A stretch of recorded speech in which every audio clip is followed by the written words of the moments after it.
attack, fast fatal heart impact, past painful scars. In fact, I blast tasteful bars and packs. I back up my actions, fact don't ask, grab reactions, jacked attack with every word, then act with class as they hear me snap. I got nothing to lose, cause I fought and felt the bruise. Now I'm not the one confused, call the shots and they produce. I ain't lost, I'm finally loose, pick a new silver excuse. I need the views to boost me to a new abuse of being used. Everybody wants a piece now, y'all can rest in peace now. You're dead to me, so peace out. Remember, you're discreet out. Get ready for defeat now. Alrighty. Hello everybody. This is Kirusho here, and now, whenever we last left off with this series, Midoriya, he has just gotten out of training, and he is currently 7 years old. After he basically shot a man in the face, him and Miss Carter went out for ice cream. Then Midoriya, he was given an option to change his last name, and he did. He changed his last name to Carter, after the woman who has given him a new life, since he does see her as his actual mother now. The woman who abandoned him 3 years ago, yeah. He doesn't know who she is anymore. He doesn't care who she is anymore. Now, Midoriya, him and her hopped onto a plane and are heading out onto a mission. Now, let us see. Their mission will be in America, and they're simply going to a very, very high class meeting. They are going to be crashing it in charge of killing a certain target. It is going to be a party. And, well, the hate that is being carried out on this man, it is quite simple. He has been manipulating things in the underworld for a bit of a very long time. And people have been stringing together the money to take him down, since that means that among the chaos, someone can grab control. And it will be very, very simple. In fact, the one who wanted the hit to be carried out was this man's second in command. He believes that if he takes him out, then he might be able to gain control in the chaos. Now, Miss Carter and Midoriya do arrive in America, and they do go to a place to stay for a while and get things into proper order. They go to a Continental and simply check in. Midoriya and her, they get disguises and simply get clothing. Miss Carter getting a very nice dress, while Midoriya does actually get a tuxedo. Midoriya doesn't really like these kinds of clothing, but hey, it does actually look a bit cool and interesting. Miss Carter simply informing Midoriya. The reason for that clothing is quite simple. It's ballistic, and it means that you're quite simply going to be able to take more shots than a normal person. In fact, they have had to alter a bit of things about the clothing before, but hey, that's all you really need to know. Basically, as long as you don't get shot anywhere where your clothes aren't covering, you should be fine. Just make sure not to get too close. If someone has a very powerful weapon, they can still pierce through it. You might be bulletproof, but you are not knife-proof. Now, Miss Carter then goes on telling Midoriya that he can also hide his gun here, showing him that he can either put it into a specialized, well, sleeve inside the pocket, sleeve inside of the, what is it? Either inside of the jacket or inside of one of these sleeves, directly underneath his wrist. That way it would basically just look like it's a very bulky sleeve. In fact, that's the way Midoriya's tuxedo is designed, since you wouldn't really expect a child to be carrying a firearm. Now, before I do continue, I do not believe I gave a description of what Miss Carter actually looks like. Now, I do want to say that she is an American woman, and she does at least have blonde hair. However, she has had to dye it on multiple occasions. And whenever she did go over to Japan, she already was carrying out hits over there. She was mainly just staying in the country for Midoriya's sake. That way, in case anything did happen, which surprisingly it did, she would be close by. But one of her hits took her out a different way before. That was whenever she got called for Midoriya. Now, after that, she didn't really leave the country anymore, staying in the same place for a bit of time. Now, along with that, she does also at least have blue eyes. In fact, many people think that she would be a very, very beautiful woman, if it wasn't for the fact that she was very deadly. Now, with that being said, Midoriya, he, and her do actually leave. And they do head to this party. They do have transportation arranged, and it's going to be quite simple.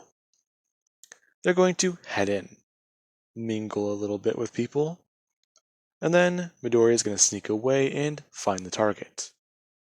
If he gets caught, she'll simply act like a stern mother, telling her son not to wander off. No one would really suspect him.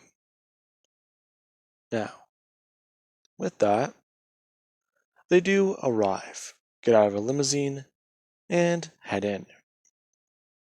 The building that was rented out for this place is very huge, and the plan does begin to go accordingly.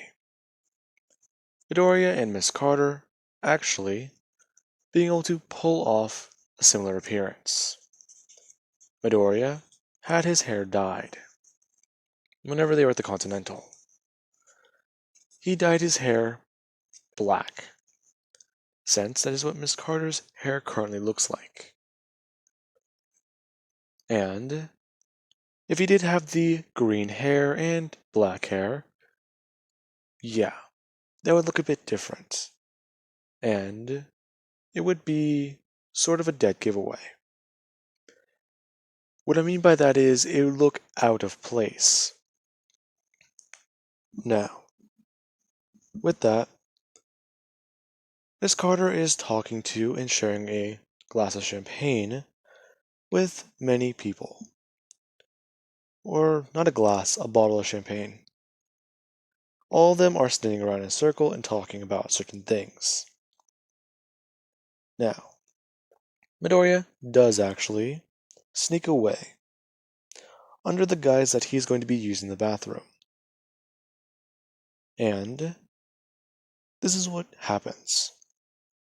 Midoriya goes to the bathroom and simply sneaks off from there, running down the hallway and taking a right, before going up a staircase. And, well, he does encounter some armed security, as he does actually open a door on his left and hide inside the room. This room is, well, it's not really important what's inside, but it does have at least a few of the things that were going to be for this party that they are not currently using. Extra chairs, extra tables, and certain other things. Now, Midoriya does get out of the room after the man did walk past, and he does actually begin to run down the hallway, getting ready by opening up his sleeve and pulling a knife out of the area where his wrist is on his right sleeve. and getting ready. He knows that he is going to encounter somebody, and using a firearm will be too loud. Now, as soon as Midoriya does encounter another security guard, he hides in a room. As soon as the man does walk past, Midoriya simply jumps him. The man is currently stalking outside of the room Midoriya needs to get in. He's going to go past and follow the same route as the other man. That is how it's going to be. Midoriya, after jumping onto the man's back and quickly stabbing that knife through his ear, he does have the man fall onto the ground. Midoriya pulling up the man's jacket and covering his head, before trying to drag him into a room. The man is huge and a bit heavy. However, Midoriya, he's able to pull his body into the room and hide it there. Now, Midoriya then begins to open the door, seeing as the finely dressed old man is sitting in a chair. And he's simply just waiting, as he sips on a glass.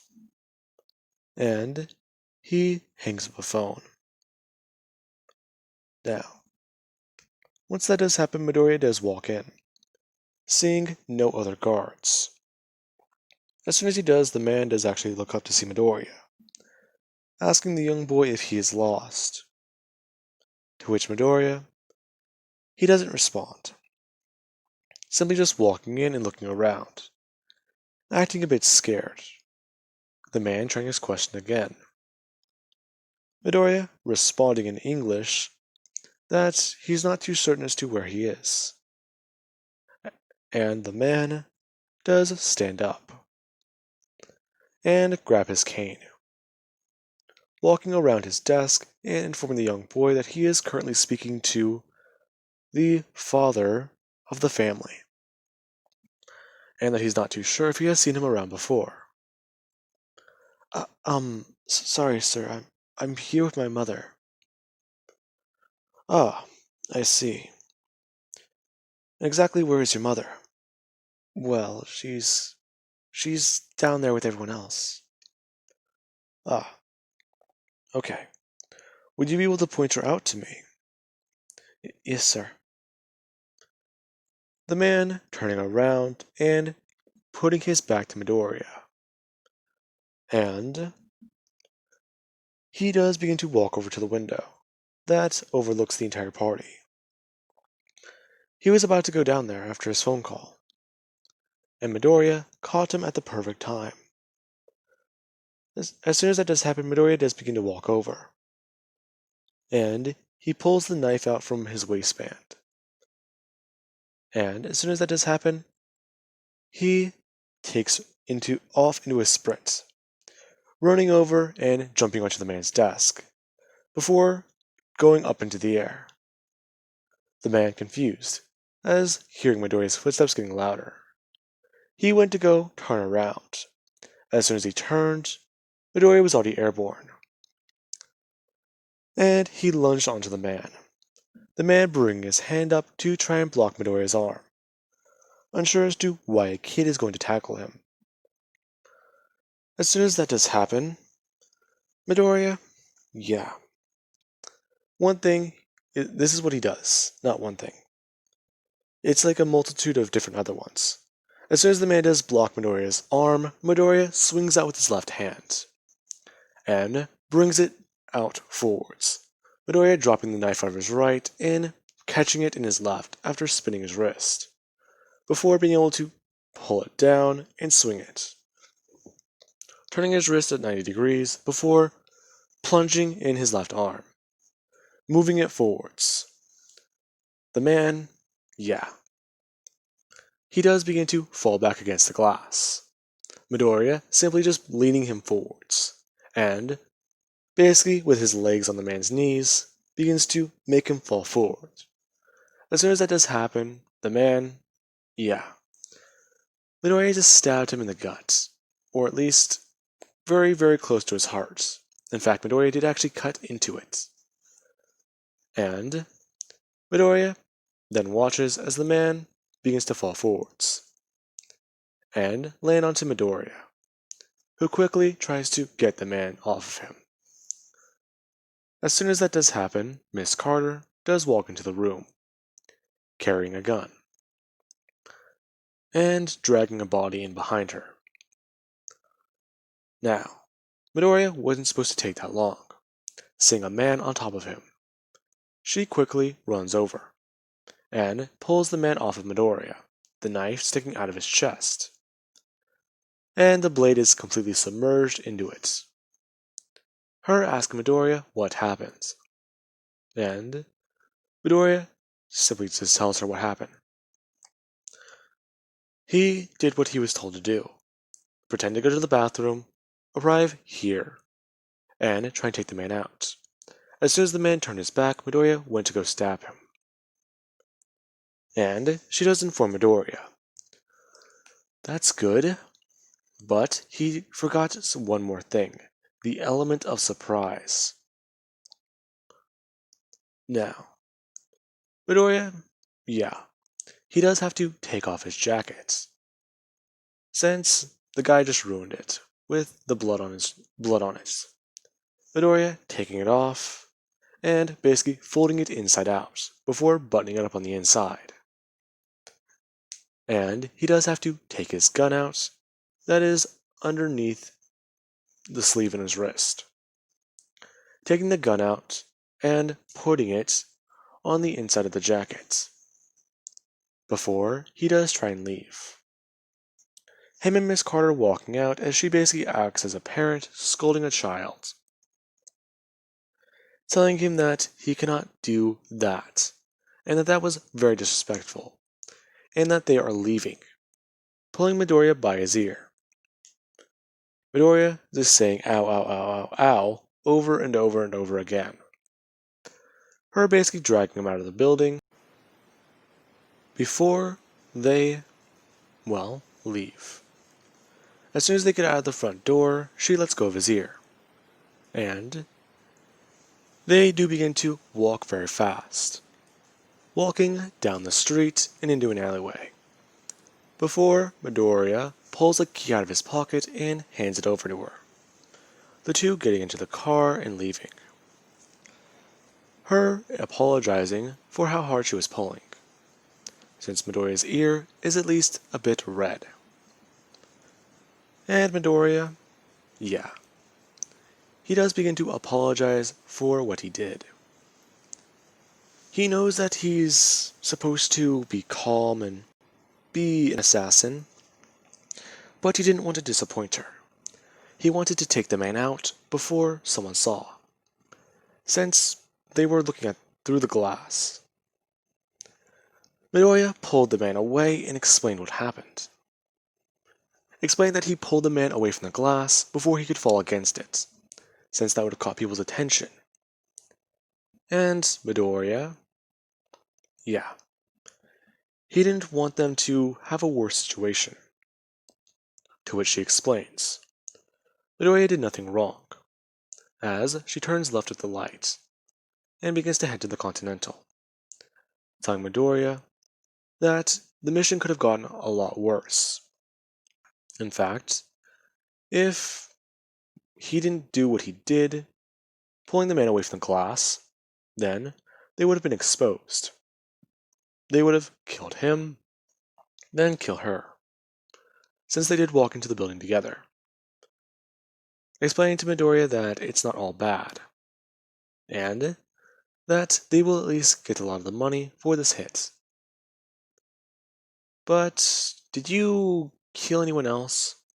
Oh, yeah.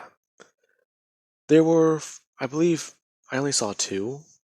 Or, well, with the third one, you pulled into the office. I believe that there were only 3 guards, and they were all taking turns walking around a small perimeter. Very good. What else? Well, from what I saw, they would always stop for a bit of time. Then they would walk down to a different hallway, making sure nothing was out of place. In fact, I am surprised I missed one. missed one. You missed two. You are correct on everything else, but there were 4 guards. Exactly what did you do with the other body? Oh, as soon as I stabbed the man in the back of the head, I pulled his coat up and flipped it over before having to drag him into the office. Office? I think it was an office. I didn't pay attention. I basically just pulled him into a room and ran out the door. Okay. So, yeah, you did very good today.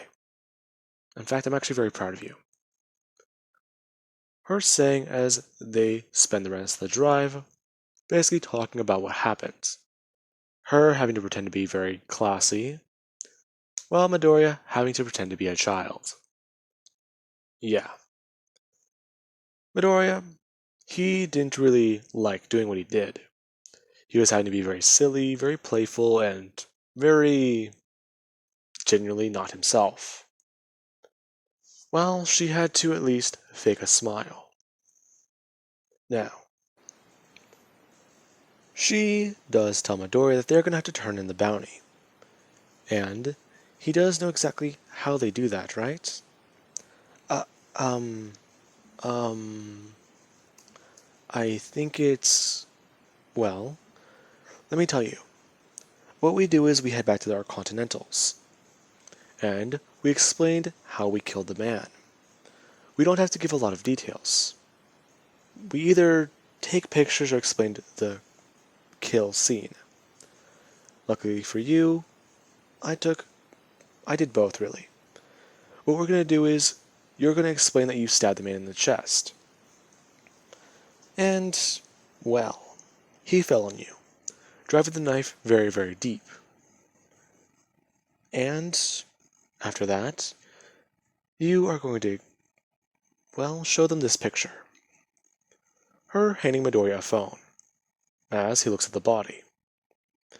It laying out on the ground, with the knife sticking out of his chest. Her asking Midoriya if he wiped off his fingerprints. To which, he simply just looks at her a bit concerned. Before she does give a smirk and say she's kidding. She wiped them all for him. Can't have anyone knowing who they are. In fact, this is going to be something I do have to do. Eventually, but you're not going to like it. Okay, what is it? Well, we'll cross that bridge when we get there. Her saying as they pull into a Continental parking lot.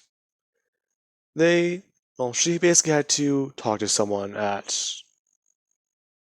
I'm not too sure if this is a thing that a Continental would do. It sounds like something a very, very high class place would do. Basically, she scans a card at a gate, and a security gate would open. She drives the car in and parks the car underground. Before she does actually turn in the keys and pay the rental fee for the vehicle. Now, along with that, Midoriya does inform the person at the front desk of exactly how he took down a target and what happened. The person at the front desk, they are kind of surprised. This young child is admitting that he just murdered 2 people. Then again, he is with Miss Carter, so it should not be a surprise. Not many people can hang with the angel of death, but this boy is about to be raised by her. He does look forward to seeing how this boy grows, and it's actually quite surprising. His first actual mission, and it ended with no shootout. Not much can be said about many other people's first mission. They always mess them up, or things don't go as according to plan. Ah, the memories. Now, the person does give Midoriya a slip of paper. That does have a certain amount of money written on it, telling Midoriya that he will have to go to a place and cash this in. And that place is as he gives Midoriya instructions throughout the Continental. and Midoriya does follow them, arriving at a place where he does put this piece of paper directly onto the desk. The woman takes it and pulls it through a slide before looking at the order, as she grabs rolls of coins and begins to simply just put them into her hand, stacking on, let's see. If my math is correct, you could hold $5 in quarters in one of these rolls. And if a gold coin is worth roughly about an ounce of gold would be $1,200, so $5 worth, that would be roughly about either 25. So 1,200 times 25, 12,000, 25,000, 52,000, I believe. I'm possibly incorrect. Hang on. Okay, I just did the math really quick. I was trying to add together all the costs of these coins of rolls of coins all together. Okay, so basically they're like rolls of quarters. However, each coin is worth $1,200. And the woman, she gives Midoriya roughly about 3. Or, not 3, 5. Sliding them all through the slot as Midoriya does pick them up. And he does look confused, asking the woman exactly where is the money. Kid, that's your money. We don't use regular dollars. We use coins. Besides, that is how the assassin's world operates.